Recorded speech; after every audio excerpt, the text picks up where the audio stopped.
Belediye bizi işimizden çıkarttı. Eşimin işine son verildi. Almanya'ya gelmeye karar vermiş olduk.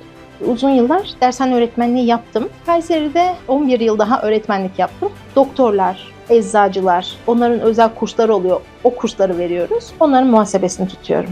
Her yeri dövmeli, çok iri yarı, hızmalı, kolyeli, küpeli bir adam. Almanya'ya ilk geldiğimiz günün 5 sene sonrası aynı gün bize evini miras bıraktı. Kulağındaki küpeyi çıkarmalarını istiyorlar. Bayağı ağlattılar çocuğu. Ben de artık çok yaşayacağımı düşünmüyorum. Rita'yı size emanet ediyorum. İnşallah o günlerin de geleceğini düşünüyorum ama Allah neler nasip etti. O günler de gelir. Almanya Hirschberg'den herkese merhaba. Bu hafta tutunanlarda Sema Büyükbahçeci. Kendisi 7 yıldır Almanya'da. Burada muhasebe iş yapıyor. Bir espriyle başlamak istiyorum. Almanya'da da Alman hesabı diye bir hesap var. Yani sizin muhasebenize belki alakası yoktur ama bu gerçekten var mı Almanya toplumunda? Evet var. Dışarıda görüyorum. 2 kişi geliyor mesela. Bazen karı koca bile olsalar. Herkes kendi hesabını ödüyor. Tabii Almanya'da muhasebecilik biraz matematik olduğu için matematiğin dili de evrensel. Zorlanıyor musunuz, zorlanmıyor musunuz? Bunların hepsini konuşacağız ama öncelikle sizi bir tanımak istiyoruz. Evet, Sema Büyükbahçeci kimdir? Ben 1983 yılında Kayseri'de doğdum. Üniversite hayatıma kadar Kayseri'de yaşadım. Üniversiteyi Niğde'de okudum. Matematik bölümü. Bir sene orada öğretmenlik yaptıktan sonra Kayseri'ye evlenip geldim. Kayseri'de 11 yıl daha öğretmenlik yaptım.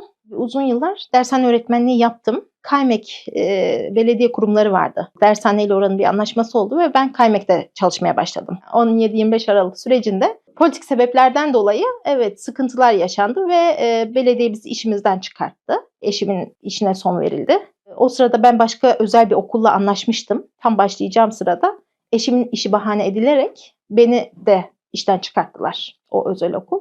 1,5 sene kadar eşimle bir ayrı kalmamız gereken bir durum oldu süreçten dolayı. Daha sonra Allah'ın lütfuyla başka bir özel okulla anlaşmış oldum. O eşimden ayrı kaldığımız süre 1,5-2 sene zarfında ben o okulda öğretmen olarak başladım. Matematik öğretmeni olarak.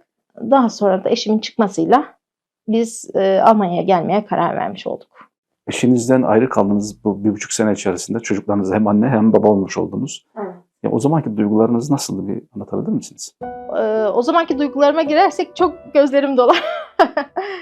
Ben her gün bir ağlama dozum vardı yani. Zor günlerde. Çocuklar küçüktü. Mine 4 yaşında, abisi de Ahmet Ferit 6 yaşındaydı. Babalarının içeride olduğunu söylemedim çocuklara. Orada bir işi var, onu bitirdikten sonra gelecek şeklinde.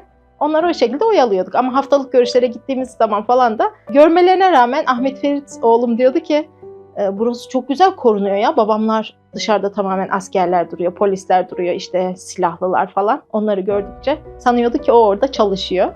Mine çok küçük olduğu için o kadar bilgisi yok. Mine'nin küçük bir anısı var. Küpesi ilk defa takıldı. İçeriye gireceğiz görüşe. Kapalı görüş aslında. Kulağındaki küpeyi çıkarmalarını istiyorlar. Yani kapalı görüşte buna kadar saçma bir durum aslında. Kulağına da küpe yeni takıldığı için küpeyi takan demişti ki çıkarmasın, mikrop kapar falan diye. O çıkarmak istemiyor. İçeriye almak için çıkarmak istiyorlar falan. Bayağı ağlattılar çocuğu. Sonra dedi ben bir daha babamı görmeye gelmeyeceğim falan diye ağlamıştı. Çok şükür son gittiği o oldu Mine'nin. Herhalde ondan birkaç ay sonra işim çıktı. Çıkışınız nasıl oldu? Ege'den geçişimiz oldu. İndik ve işte istişare yaptık. Hep beraber karar aldık gidelim. 2 aileyiz gibi. Bekar arkadaşlar da var. Neyse evli çocuklu da var. Eşi yok yanında derken. Orada taksiyi çağırdı eşim ve inen adam, taksiden inen şoför böyle atletli, her yeri dövmeli, çok iri yarı, hızmalı, kolyeli, küpeli bir adam.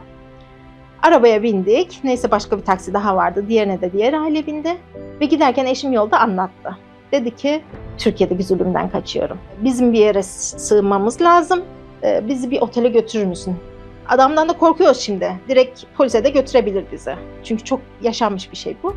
O adam yani hadi dışarıda görsek belki korkacağımız adam bize dedi ki benim arkadaşımın babası da bu sebepten dolayı hapiste ve ben sizi çok güzel bir yere götüreceğim. Gittik otele ve otel sahibine dedi ki girişte bu insanların hani burada olduklarını polise bildirmeyeceksin. Siz de onları tanımıyorsunuz dedi ve bizi oraya bıraktı. Orada güzel bir gece uyku çektik. Sabahında Atina'ya gideceğiz. Yani biz çok etkilendik. Allah oradaki bir Yunanlı adamın eliyle bizi sahili selamete çıkardı yani. Sonrasında zaten Atina'ya vardık ve sürecimiz çok hızlı oldu elhamdülillah. 40 gün kadar bir sürede Almanya'ya geldik. Bizi Neumünster diye bir kamp alanına yönlendirdiler. Böyle hani aksakallı dede deriz ya, aynen öyle aksakallı bir abi karşıladı. Allah razı olsun ondan. Evine götürdü, kahvaltı yaptırdı. O abinin yeri birçok kişide de bizde de farklıdır. Gelen bütün bizim gibi gelen arkadaşlara ev sahipliği de yapmıştır, abilik yapmıştır. Şunu da ifade etmek istiyorum bu arada. Burada gezerken sohbetlerimizde onu fark ettim. Gelen insanların buraya entegre olmasında, özellikle ilk geldiği zamanlarda burada daha önce gelmiş aynı duygu ve düşüncenin insanların çok büyük rolü var. Bunların hepsine de teşekkür etmek lazım. Ben bütün o arkadaşlarımla buradan teşekkür etmiş olayım. Ben de çok teşekkür ediyorum. Bunlardan şimdi o görevi üstlendik. Şu anda buradaki kamptaki arkadaşlarımıza yapmaya çalışıyoruz. Hani evimize alıyoruz, anlatıyoruz neler yaşayacaklarını ve gösteriyoruz. Şu an bir yerde çalışıyorsun. Bu tutunma hikayenizi biraz dinleyelim. B1, B2 dillerimizi almış olduk, sertifikalarımızı almış olduk. C1'e de gittim ama geçemedim sınavını. Öğretmenlik için çok istiyorum yapmayı, kendi mesleğimi ama gerçekten hem C1 gerekiyor hem de süper akıcı bir dil gerekiyor çocuklara onu anlatabilmek için. Henüz ona yeltenemedim. Ama kızımın okulunda biraz çalıştım çocuklara yardım, 2-5 yaş arası. Kreşlerde çalıştım. Kinderbetreuung deniyor burada. Çalıştığım 2-5 yaş arası bir kurumda birkaç ay çalışmıştım. Çok uzak olduğu için sonrasında çalışmamıştım. Orayı aradım. Bürosunda ihtiyaç olup olmadığı için. Oradan da bana şu an ihtiyacımız yok diye cevap vermişlerdi. Bir hafta 10 gün içerisinde tekrar döndüler. Bir muhasebeciye ihtiyaçları olduğunu, çalışır mıyım diye sordular. Ben de deneyelim dedim. İşe başlamış oldum ve memnunum. Şu anda çok memnunum işimden. Türkiye'den veya başka ülkelerden, özellikle Suriye'den gelen doktorlar veya eczacılar, onların özel kursları oluyor. O kursları veriyoruz. Onların muhasebesini tutuyorum. Eviniz gerçekten çok güzel. Bu evin de bir hikayesi var mı? İlk geldiğimizde burada bir staj yapıyordum ben. Sonra eşime evi gösterdim. Böyle bir ev gördüm. Bakalım diye. Eşim de dedi ki işte biraz tek odası dışarıda falan derken geldi tanıştı. 2 yaşlı çift. Herr Schmidt ve Frau Schmidt. Sonrasında çok güzel bir ilişki başladı. Eşim daha çok gelip gidiyordu aslında onlara. Herr Schmidt'le anlaşıyorlardı böyle. Eşim şehir dışında işe gittiği zaman o süre zarfında ben de çalışmıyordum. O sırada ben daha çok gelip gitmeye başladım. O bizim omamız. Oma diyoruz biz ona. Anneanne, babaanne niyetine. Çünkü bizim burada hiçbir akrabamız olmadığı için onlar bize, eşi de çok iyi bir insandı. Anneanne, dede oldular. Çocuklarıma da bize de. Sürekli buradaydım yani sabahtan akşama kadar çalışmıyordum da o sıra. Ne olur gitme de yat burada benimle diyordu.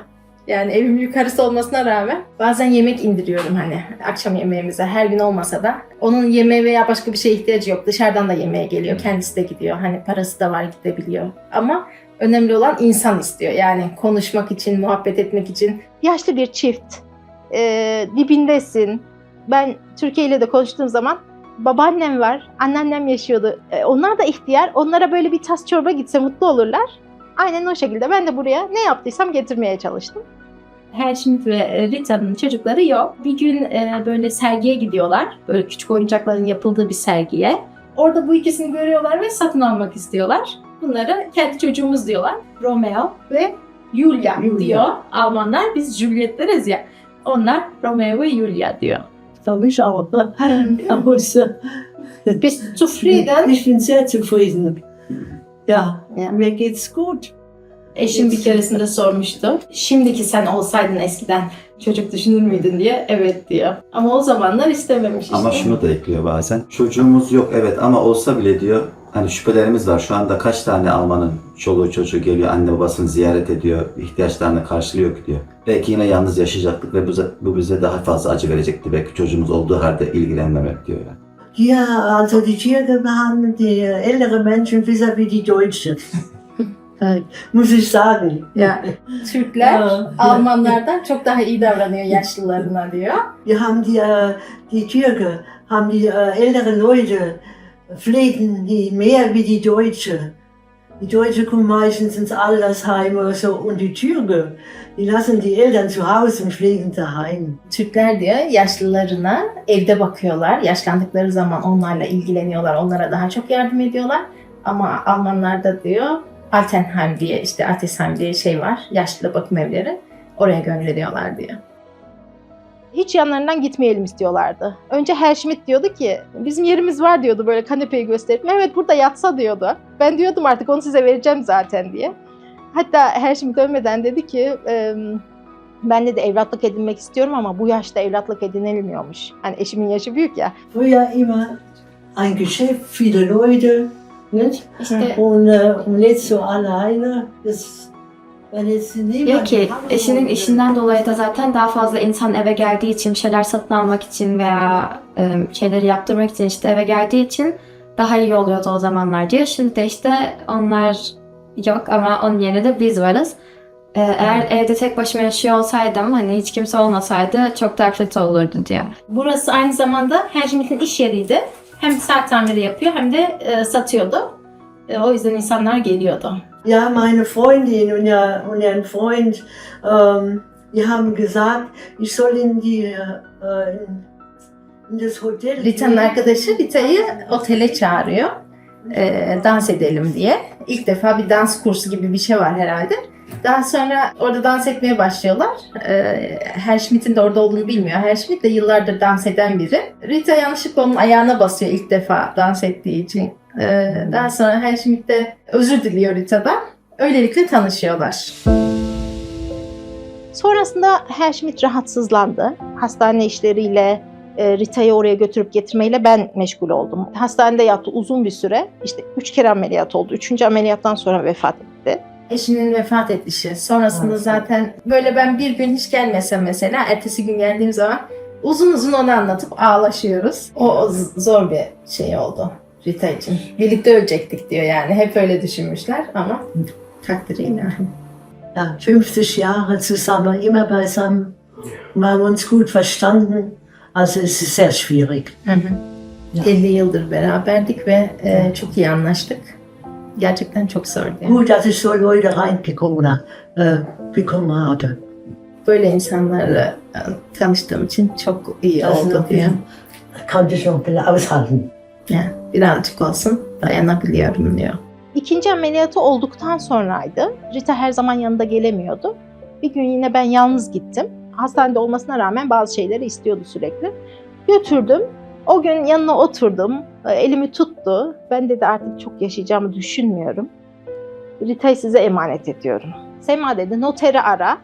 Hatta bugün ara. İşte bir an önce gelsin. Çok vaktim kalmayabilir. Yanında bir hasta yatıyordu. Demiş ki eşim kanserliydi. Eşim öldükten sonra hiçbir akrabama evimi bırakmadım. Kanser hastalarına bıraktım evim demiş. O zaman diyor Schicksal diyorlar bunlar. Kader. O adamla beni Allah karşılaştırdı diyor. O an aklıma geldi diyor. Evi size bırakmayı istedim diyor. Ben diyorum ki Rita Herr Schmidt olmaz diyorum yani böyle bir şey olmaz. Eşim de dedi biz böyle bir şey kabul edemeyiz deyince dedi ki hayatta 2 tane ahmak vardır. Bir tanesi dedi malını birilerine veren, ikincisi de verilen malı kabul etmeyendir dedi. Yani biri benim biri sizsiniz dedi. Biz de artık ne diyeceğimizi tabii ki de bilemedik ama Sonrasında da hani elimi tutup böyle Rita'ya çok iyi bakmanızı istiyorum. Bize emanet etti gitti yani. Biz de inşallah iyi bakıyoruzdur. noter geleceği zaman eve çıkmıştı o sırada artık hastaneden gelmişti. Aklı başındaydı. Noterle işlemleri halletti. O gün eşim de gelmişti işte şehir dışındaydı. Gerçekten bizim için de çok garip oldu. Almanya'ya ilk geldiğimiz günün 5 sene sonrası aynı gün bize evini miras bıraktı. İmzaları attık, söyledi. Bütün mal varlığımı bunlara bırakmak istiyorum dedi. Noter de onayladı. Allah'ın bir lütfu yani. Tabii ki de biz bir şey yapmadık ama Rabbim lütfetti. Olduğumuz gibi davrandık zaten. Çok özel farklı bir şey de yapmadık. Herhalde bu kadar bizi benimsemesini ve evini bırakmasının asıl nedeni bizdeki beklentisizliği ve samimiyeti hissetmesi. Gerçekten bir beklentimiz yoktu. Hani ne yaptıysak, gittiysek de geldiysek de Allah rızası için yaptık yani. Hiçbir yapmacıklık olmadı yani hayatımızda. Bir şey de değişmedi. Evi verdikten sonra da öncesinde de neyse Hiçbir şey değişmedi. o şekilde davrandık. Evimizde, barkımızda vardı. Eşimle çalışıp zor şartlar altında almıştık. Bu süreçte hepsini sattık, savurduk, elimizde bir şey kalmadı. Allah Teala dedi ki, yani siz çıktınız, yolumda hicret ettiniz. Ben size onun 2 katını hiç çalışmadan veriyorum dedi. Bu hissiyat, bu lütuf. Bunun lütuf olduğunu bilmek bize bu evden çok daha kıymetli yani. Normalde yazmıştı da aslında mirasını. Yeğenime ve birkaç başka kişilere, işte eski ev kiracısına, bize, hepimize bölüştürmek isterken son anda öyle bir karar almış. Wie mein Mann so krank war, da haben die sich nicht so gut benommen. Nicht besucht, aber nicht korrekt so. Wir haben viel bekommen früher und deswegen kriegen die von uns nichts. Die haben nichts verdient. Wir haben nichts verdient. Herschmidt hastanede yatarken yeğenleri, 7 tane yeğeni var, hiç çok fazla gelmediler diyor yani. Eve de aynı şekilde. Belki 2 tane yeğeni sanırım uzun süre hastalık çekti. O süre zarfında çok az geldiler. Onlar bize hani hem hizmet etmediler diyor. Biz onlara o yüzden vermek istemedik. Peki size neden verdi? Onu da şu şekilde söyledi. Onlar bize hizmet ediyorlar diyor. Onlar bizimle beraberler, bize hizmet ediyorlar. O yüzden dedi. Ev 1700 yılında yapılmış. Bu mahallenin ilk evi. Zaten aşağı tarafta restoranda veya birçok yerde de bu evin fotoğrafı var. Kapının üzerinde de bir yazı var, görmüşsünüzdür. Orada ne yazıyor? Bu ev aslında benim ama benim değil. Benden sonrakinin de olmayacak. Asıl soru şu, bu ev kimin? Yani bizim Türkçemizde mal da yalan, mülk de yalan, var biraz da sen oyalan mantığında yazılmış Almanca bir söz. Tabii ki Almanya'da yaşıyoruz Hristiyanlar ama Allah inancı var. Birçoğunda ahiret inancı da var yaşlılar itibariyle. Bir de kitabesini göstermek istiyorum. Üzerine herhalde bir 70-80 yıl öncesinden kalma bir fotoğrafla süslemişler. İşte 37 yılına kadar bir Yahudi ailede kalmış ve üst katında dini eğitim verilmiş. Ve buranın sinagogu olarak geçiyor. 1945 yılında savaşın bitmesiyle tekrardan satışı normal şahıslara gerçekleşmiş. Bizim rahmetli ev sahibimiz de 1970 yılında bu evi satın almış. Yani şu an resmi olarak bu evin sahibi siz mi oluyorsunuz? Rita vefat ettikten sonra şeklinde yazıldı. Rita vefat ettikten sonra evin resmi sahibi biziz. Şu an biz Rita'ya kira ödüyoruz ama. Çünkü onun geçimi için bu gerekli. Biz kiramızı ödüyoruz. Uzun zamandır bütün yemeklerinde biz beraber oluyoruz. Çünkü diyor ki benim tek ailem sizsiniz. Hep beraber yiyelim. Buraya geliyorum, ben yemekleri pişiriyorum. O şekilde yiyoruz. Alışverişi ben yapıyorum. Rita şu anda çok candan ve her gittiği ortamda zaten beni de çağırıyor. Misafir getirebilir miyim diyor. Beni de götürüyor doğum günlerine falan. Benim diyorum artık yaş ortalama grubum 90 yaş, 80 yaş üstü diyorum. Oralarda işte bahsediyor. Hani Sema bana böyle yapıyor, Sema şöyle yapıyor, böyle iyi aileler falan diye. Onlar da bizi çok seviyorlar. Rita'ya karşı yaptıklarımızı takdir ediyorlar. İnşallah daha da güzel günleriniz olur. Son olarak ne demek istersiniz? Dershane arkadaşlarımı çok özlüyorum. Hala sıkıntıda olanlar var. Onları görmeyi, onlara sarılabilmeyi, yaralarına merhem olabilmeyi çok isterim. Ama maalesef gidemiyoruz. Hasretler kavuşsun. Yani en çok istediğim şey bu. Yıllardır birbirine hasret. Anne babalar, yavrular var. İnşallah onlar bir an önce özgürlüklerine, yavrularına, yuvalarına kavuşurlar. O zaman bizim için en mutlu olduğumuz gün olacak. Bu süreçte çok hastalıklar, çok ölümler oldu. Gerçekten çok acı bir şey. Ben de eşim hani içerideyken aynılarını yaşadığım için biliyorum. Acaba bir daha çıkabilecek mi? Yoksa içeride başına bir şey mi gelecek? İnsanlar çok çok büyük acılar içerisinde. İnşallah bir an önce bu sıkıntılar biter. İnşallah o günlerin de geleceğini düşünüyorum ama. Allah neler nasip etti. O günlerde gelir.